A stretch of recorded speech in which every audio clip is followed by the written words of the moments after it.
All right, hello everyone. Welcome to episode 2 of the Fetish Cafe. Today we are joined by Alex Reynard. How you doing, Alex? Hello. I'm doing pretty good. I just finished up dinner. I'm having a coffee and ready to talk. Awesome. Sounds great. Well, first things first, want to get your age. How old are you? I'm 37. Ugh. 37. That's okay. I'm 32. Don't worry. I'm not Okay. I'm not too far away from you. It's all well and good. So, I just want to start out with what exactly we're going to be talking about today, and I'll kind of let you take the reins and say what you need to say. All right. So did you want to focus specifically on Vore in this episode? I am very curious about Vore, and just to keep things as contained as possible, sure. Hmm. All right, because I've got kind of a wide cornucopia of fetishes, but that is one of my main ones. Right, right. Well, I don't mind if you like if kind of other ones go hand in Hmm. hand with that one. Sure, go ahead. And they overlap a lot. I mean, fetishes are often this gigantic, multi-cloud-like Venn diagram. Um, Absolutely, absolutely. Vore especially, because that can be there's so many different aspects of it. So Um, let's talk about how did it start? Where did this start for you? for me, I actually know one of the biggest moments that inspired it. And in looking into fetishes, I found that there's often I don't think like media necessarily gives us fetishes, but it can kind of like make something click that's been in you. For me, it was watching Tales from the Dark Side, the movie. Tales from the Um, Dark Side. Okay. It's like three scary stories with like a wraparound story, and the wraparound story has Debbie Harry, the lead singer of Blondie, um, in a role where she's like this like urban cannibal. Not sure if she's a witch or not, but she kidnaps a kid, throws him in a cage, and wants him to eat Chips Ahoy so that he'll get all fat and she can cook him up for dinner. Right. And Okay. what struck me about that was she's so nice and matter of fact about it, just making very polite, casual conversation and talking about it as this completely everyday thing. And I might have been the contrast of that, that instead of like the usual, like you'd see like I don't know, monsters pouncing on somebody and tearing them up with sharp teeth and lots of screaming. It was just the very business-like, just like oh yes, eat up the cookies and get nice and fat, and then I can throw you in the oven. Um, Yeah, yeah. and I remember watching that and like just laying in my bed, staring at the ceiling, like I kind of want that. Right. And then the conflict was like, but I die. Well, what if I didn't? What if she was like a witch and could bring me back or something? That would be good. All right. Hmm. Uh, and Okay. Yeah. So here's the question that I had specifically around Vor itself was mhm, so so you found this out. You said, "Hey, I think I want that." How mhm. did you satisfy this craving? Because of course, how old were you when you found this out? You said like 12, 13, uh 15ish. I think 15. that feels about right. So Um, how did you satisfy the urge? I was just beginning to get online then, and so it was just absolutely binging on everything that I could find. One of my first times online, I found skunked.com, which had a lot of early, really good furry artists. Fatalis, especially, had really, really excellent line work. Um, and just, I looked at and like downloaded and like, I read so many stories. I like had nothing but time in those days, so I would just read everything. Okay. Um, and so like without any filter of what was good or not, just taking in everything that the internet could offer to me. Right. Now, with you and with I guess if we're going to speak about Vor in more general terms, with you and in general, is it general just is it furries? That's the majority of it? Yeah. Okay. um Usually, like if I'm reading a story that's got humans in it, I kind of turn them into furries in my head. Oh, okay. um, and that probably comes from, watching lots of cartoons as a kid, watching Rescue Rangers and Tiny Toons and Adventures of the Little Koala, and just seeing just this bright, happy, furry world where everyone's cute and soft and fuzzy, and just thinking it's like, oh, that's so much nicer. Right, Uh, right. Yeah, that's something that's never been a mystery to me. Why people are interested in that, because mhm. you fill kids' heads with all these cartoons. Of course, that's what's going to come of it. Mm.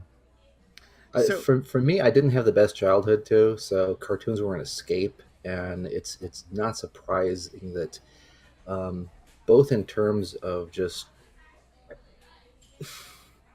visual appeal, and also like in cartoons, characters are often a hell of a lot nicer to each other and more transparent. There's none of the family mind games. right, um, Stuff is simple in cartoons, and to a kid that was like, yes, this is very much more appealing to me than what I'm currently living with.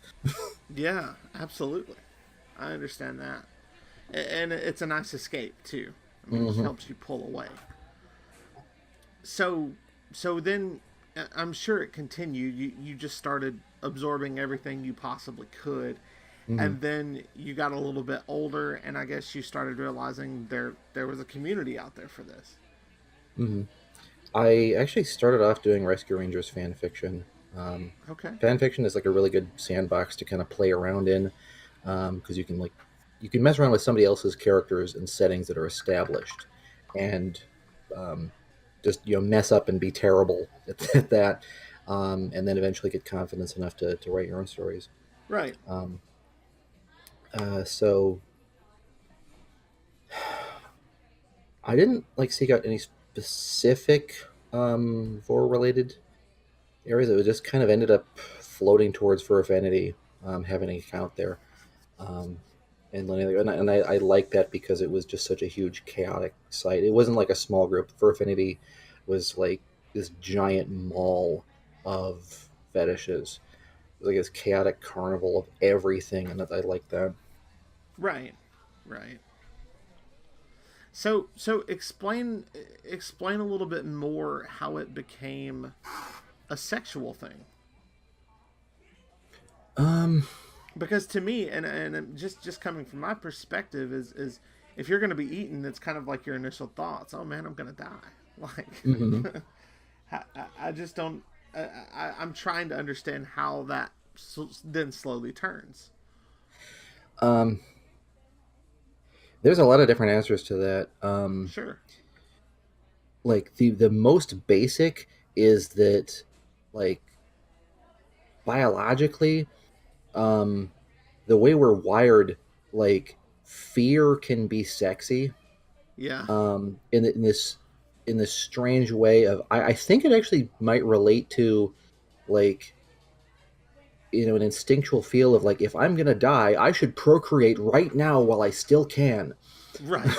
Right. um, So, I've heard about people getting fear boners. Like, oh my God, I was getting mugged and I had a tent in my pants. What the hell was that? Like, Right. purely biological response. So there's that. I've noticed that often fetishes can come from like a traumatic response. I've often heard people say the thing that gave them a fetish, it was something that made them feel funny. It wasn't entirely like sexual. First it was like, this is confusing the hell out of me, and I'm kind of repulsed, but I'm attracted. And that conflict is often what cements it, in wanting to explore that. um, but as for Vore specifically, there's soft Vore and there's hard Vore. Okay. Or Ex- that's, ex- I think, the kind of the major split. Well, I'd say two of the major splits are soft Vore, hard Vore, and then fatal and non-fatal. okay. And that's really important. Like, some people really don't want those crossed at all. I've seen lots of comments of, "Oh, you should have warned me about such and such." Um, So soft. Oh, you go. no, that's fine. I was just going to get you to explain. So soft and then the more hard, like Yes, soft Vore is when you're swallowed all at once. It's like going down a water slide. Um, a lot of snake Vore pictures are like this, where you get wrapped up in the coils, and the snake pulls you in, and you go down the long slide. And it's like, that's, you know, that can be, more playful, usually a lot less violent. And that's more of, it's often more like about the sensations of it, of like being enveloped in warmth and pressure, like a big moist, wet sleeping bag. Right. Um, and hardcore is with teeth and claws and screaming and whatnot. Uh, and I think that's more the fear fascination thing. I think like probably, we all kind of like to scare at, we all like to stare at danger, get that rush, and kind of come away of it feeling it's like, okay, that wasn't me that died. So I think this manifests in, enjoyment of horror films for most people, but for some people it's kind of a sexual thing. And I've heard people say that they watch horror films and get a tingle from it. Yeah, Um, absolutely. I've heard that as well. so um, there's definitely like a dominant submissive element to Vore of like kind of with soft Vore, it can be like, I'm letting somebody else envelop me. I'm curling up inside of them and they're all surrounding me and I'm like subservient to them, and that's that point. Or, you know, I can take somebody I love and tuck them inside of me. Right. Right. Um, and with the hardvore, there's obviously the power dynamic of, I am big and powerful and I am eating you and now you are dead and I am the victor. Um, and then of course there's the submissive side of it. It's like, ooh, yes, vor me, daddy. Chew me up and dispose of me. I'm yours. Right. Uh, like any aspect of dumb stuff I've heard, is way more prey than predators. Anytime I've ever seen a poll come up on like Reddit's Vore thing, shit loads of prey. Right. Right. I heard So that too. That's the curse of like our peers. It's like, I want to get eaten. Why does everyone else want to get eaten too? so then explain to me, so you meet a partner, you Mm, meet someone. Is there a way to, so for example, myself, I have a foot fetish. There's mm. obviously a very physical and easy way to indulge. So when you're with a partner, is there a way to indulge that you have found? I've seen like, I don't do it too much. I'm more of a writer guy. I'm much more kind of up in the head. Sure. Um, but I've seen a lot of people talk about it and a lot of interesting creative ways. People have implemented sleeping bags. Um, have a partner like talk to them while wiggling into the sleeping bag, saying, "Oh, you're going down my throat." Oh, Um, that's actually interesting. I've never even uh, thought about that. like teasing them while they're, like watching somebody else eat, um, and teasing them. I had that. I was eating a plate of ravioli and swallowed one by accident and just felt the bulge going down my throat. And like, ooh, like what if that was a mouse? What if there was a cute little mouse who was like sitting on my plate saying, "Eat me," Right. and I could feel them wiggling all the way down, giggling in my tummy. Oh god, that'd be adorable. Um, I've seen that. I've seen like people like sensually eating, gummy bears and animal crackers and such like that. Um, I've People have made like audio kind of role plays you can listen to. I've shrunken you. You're in my power. I'm going to swallow you now. Right. Okay. Um, or just kind of talking about it, role playing in bed, cuddling, and having somebody open their mouth really wide and stare into it and kind of breathe sensually and like you're going in here. Um, Okay. all sorts of creative stuff that you have to come up with when obviously you can't swallow somebody else. There are physical size limits. Of course. Um, and then there is the fringe, which is like actually eating small animals. This tends to be frowned upon. Like some people like it. There's gonna be extremes of any fetish. Well, of course. Yeah. But Yeah. most of the community is like, oh God, no, no, fantasy only, please. Yeah. I could imagine nobody would be for that aspect Mm. of it. But one thing I've definitely learned looking at lots of fetishes is there is extremes of any kind in any fetish. Any fetish can be harmless, any fetish can be disturbing, and it absolutely depends on the implementation. I've I've seen like hard gore stuff be sensual and intimate and willing, RPs between two characters. Um, I've seen just really vanilla stuff done with just a creepy, cruel, possessive vibe to it. Um, Hmm. Fetishes are fiction. So it really helps to think of them like that a fetish really isn't different than somebody's taste in movies. And any subject matter can have different interpretations. Uh, you know, um, I a, like that a, idea. I a like that. genre of movie is not always going to be the same for every movie. You can absolutely have different takes on it. Right. That actually makes a lot of sense and puts it into a pretty good perspective overall. Mm-hmm. So, Uh, is there anything I haven't touched base on? Is there anything more you would like to say on the topic? You've enlightened me greatly. I will say that oh, thank you. much. Um, Big thing is if you want to learn about fetishes, the absolute bible of it is a book called Deviant Desires by Dr. Catherine Gates. Okay. I don't know how I found that book, but I found it when I was around 20 or so, and I read it, and it's amazing. The She goes into it with such an open mind, interviews so many people, just lets them tell their stories, and that was where I first really considered that there can be all sorts of different ways of looking at fetishes, and that you can understand almost any of them by boiling them down to what does this represent? What are the feelings associated with this? What are the memories associated with this? Um, and Yeah. like I said, with Vore, it can be dominant or submissive.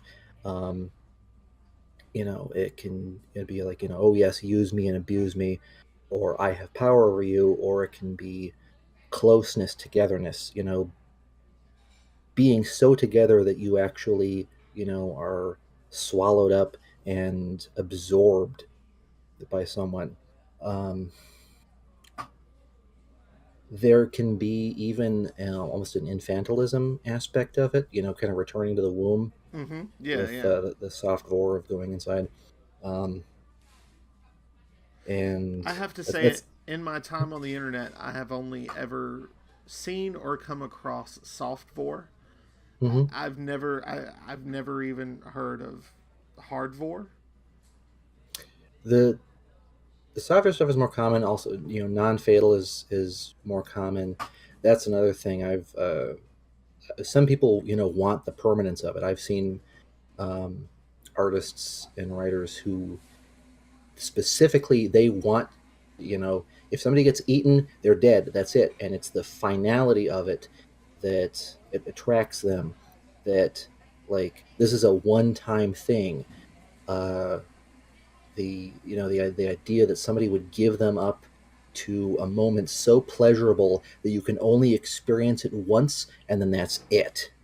That's interesting. Yeah. um, I saw a journal of somebody saying that they wanted to do a permavore raffle, which was like, hey, if you want, you can have a character of yours entered into this. I'll draw a number, and then I'll, RP. I think it was an RP of me eating that character, and then that's it. They're gone. Uh, Wow. and some people were really into it. And then in the comments too, some people were like, "Oh my god, that's so terrible! I just can't think about that. Please, no, don't do this."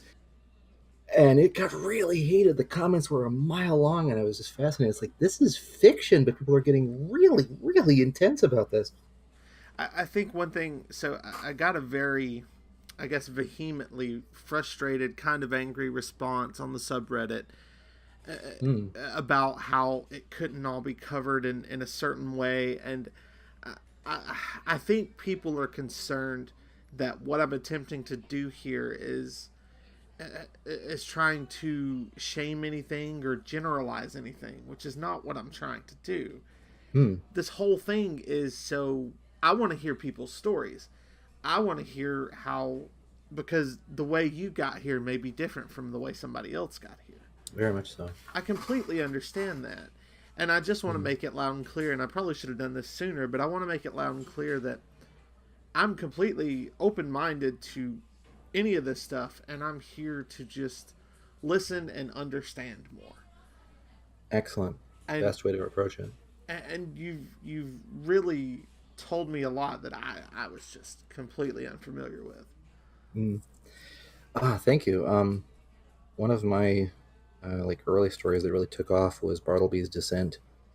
Um, that was like about a little bat kid who winds up in hell, and I envisioned it as this sort of garden of naughty delights where all things are permitted. And a big theme of that was against kink shaming, Hmm. of showing that you could have lots of different people who enjoy lots of different things, and that was okay, and it's not bad. Right. Um, of the character kind of going through this kaleidoscopic, almost Alice in Wonderland ish, land of all sorts of different fetishes.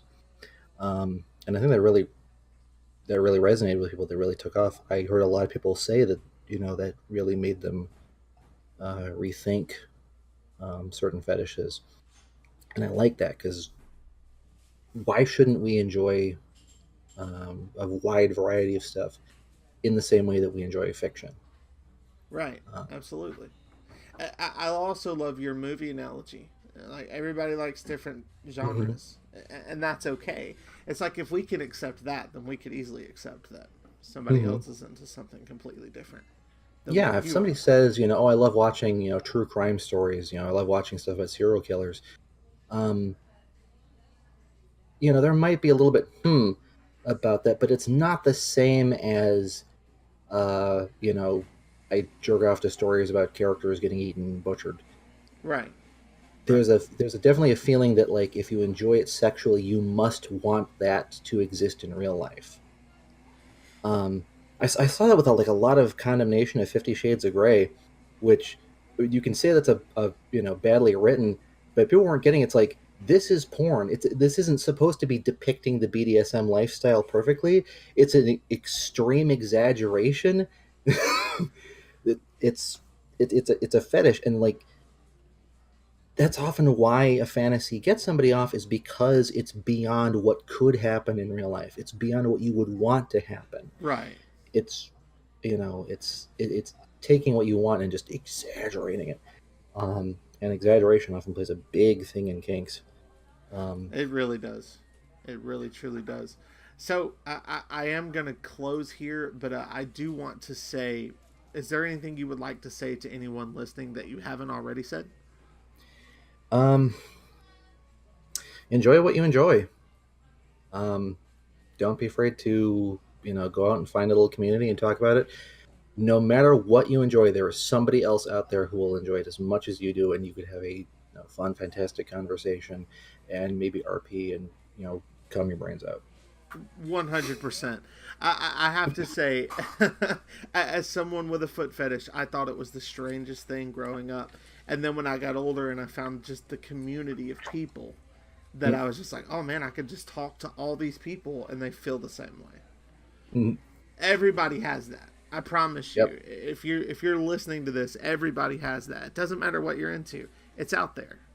Mm-hmm. And you can have a great experience and a great feeling of community involved in this whole situation.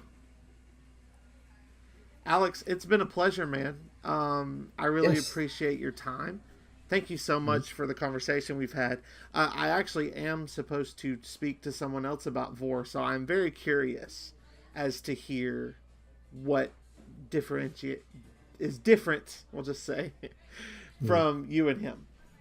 I try to be kind of an encyclopedia of stuff, so you might get a more personal response from somebody else. I like looking at the big picture. But yes, thank you for inviting me so much. This was a lot of fun. Hey, thanks, man. I really appreciate it. All right. Joining me today is Invicta, and we are going to continue a discussion that we have had previously. First things first, Invicta, I need you to tell me your age. I'm 20. 20. Excellent. And so, yeah, tell me a little bit about what we're going to be talking about today. All right. Well, I can't say that I'm like the perfect example of someone that's into Vore. It's very sort of a spectrum of interests. There's lots of different subtypes.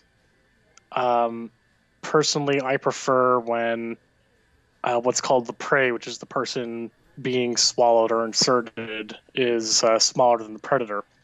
And I don't really like when there's gore, blood, or anything like that. But there are those that do, or like the predator and the prey to be the same size, or things like that. Mm-hmm. Yeah. Um, I'm sort of unique in that I've actually made a few friends in real life just through coincidence that are also into it.